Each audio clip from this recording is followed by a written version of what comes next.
এর মতো কাজ না করে এই গণতান্ত্রিক সরকারের আমাদের মাননীয় প্রধানমন্ত্রী জনাব তারেক রহমান যেভাবে দেশটাকে দেখতে চান, আপনাদেরকে নিয়ে আপনারা সবাই মিলে একসঙ্গে একযোগে মিলে এই দেশটাকে আমরা একটা কার্যকরী দেশ হিসেবে পরিণত করব।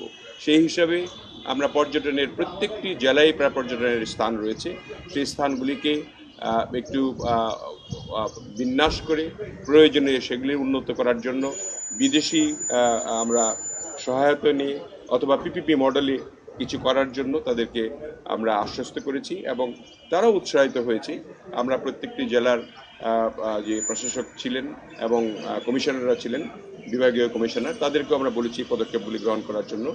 আমি আশা করি আমাদের এই বক্তব্যে তারা উৎসাহিত হয়েছেন এবং তারা আগামী দিনে মনপুরা নিয়ে বা একজন ডিসি বলেছেন যে মনপুরাটা ভালো একটা পর্যটনের স্থান হতে পারে, সে ব্যাপারে যদি মন্ত্রণালয় কোনো ব্যবস্থা গ্রহণ করে তাহলে ডিসি তিনি সাহায্য করবেন আমাদেরকে, সে ব্যাপারে আমরা কাজ করব মন্ত্রণালয়ে। সেটা বিমানের আমরা চিন্তা করছি যে বিমানের দেখেন বিমানে তো আমাদের পাইলট সংখ্যা কম, আবার বিমানে আমরা ইতিমধ্যেই আমরা 14টি বোয়িংয়ের জন্য সাইন করেছি।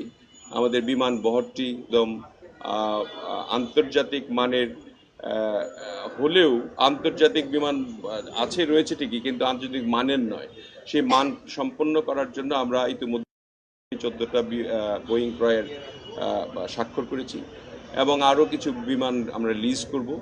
সেগুলিকে নিয়ে আমরা এই বিমানবন্দরগুলি যেগুলি আছে আরও ব্যবহৃত হচ্ছে না, প্রায় 8টি-9টি বিমানবন্দর, সেগুলিকে আমরা নতুন করে রিপেয়ার করে এটাকে চালু করব আভ্যন্তরীণ রুট হিসেবে। সেগুলি আমরা এটা আমরা মন্ত্রণালয়ের ব্যাপার, আজকে এই ব্যাপারে কোনো আলোচনা হয়নি। এগুলি আমরা প্রথম দিকে প্রায়োরিটি ভিত্তিক রেখেছি বগুড়া, ঠাকুরগাঁ, নীলফামারী, সৈয়দপুর এবং আমরা অতি সত্বর কক্সবাজারকে ইন্টারন্যাশনাল এয়ারপোর্ট হিসাবে আমরা নির্বাচিত আমরা শুরু করবো হয়তো 3-4 মাসের মধ্যেই। আবার থার্ড টার্মিনাল শুরু করব ডিসেম্বরের 16 ডিসেম্বর আমরা আশা করছি করতে পারবো। সো সব মিলিয়ে বিমান এবং পর্যটন মিলিয়ে যে কথাগুলি হলো, আমার মনে হয় জেলা প্রশাসক বৃন্দ সবাই উৎসাহিত হয়েছে এবং তারা আমাদের সঙ্গে কাজ করবে। আমরা একাডেমি সম্ভাব্যতা যাচাইয়ের জন্য 7 তারিখে যাচ্ছি। সেখানে একাডেমিটা খুব তাড়াতাড়ি হবে, কারণ 7 তারিখেই যাচ্ছি, আমরা দেখব সেখানে। এবং শুধু এখানেই নয়, আমরা নীলফামারীতেও একটা একাডেমি আছে, ছোট্ট একাডেমি, সেখানেও আমরা চেষ্টা করব যে 2টা একাডেমি করলে পরে বিমান এর যে পাইলট আছে, একটা পাইলট মানে তো অনেক টাকা লাগে।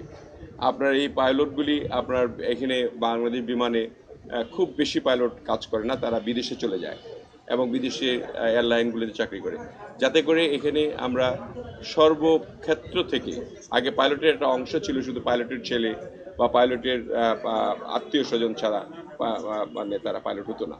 এখন আমরা চাচ্ছি যে সার্বিকভাবে সবাই যাতে এই এভিয়েশন সেক্টরে আসতে পারে, পাইলট হতে পারে, তারা শুধু বিমানে নয় বিদেশেও গিয়ে চাকরি করতে পারে এয়ারলাইন্সগুলিতে, এবং এই এয়ারলাইন্সে চাকরি করলে আমাদের বৈদেশিক মুদ্রা আয় হবে অনেক বেশি।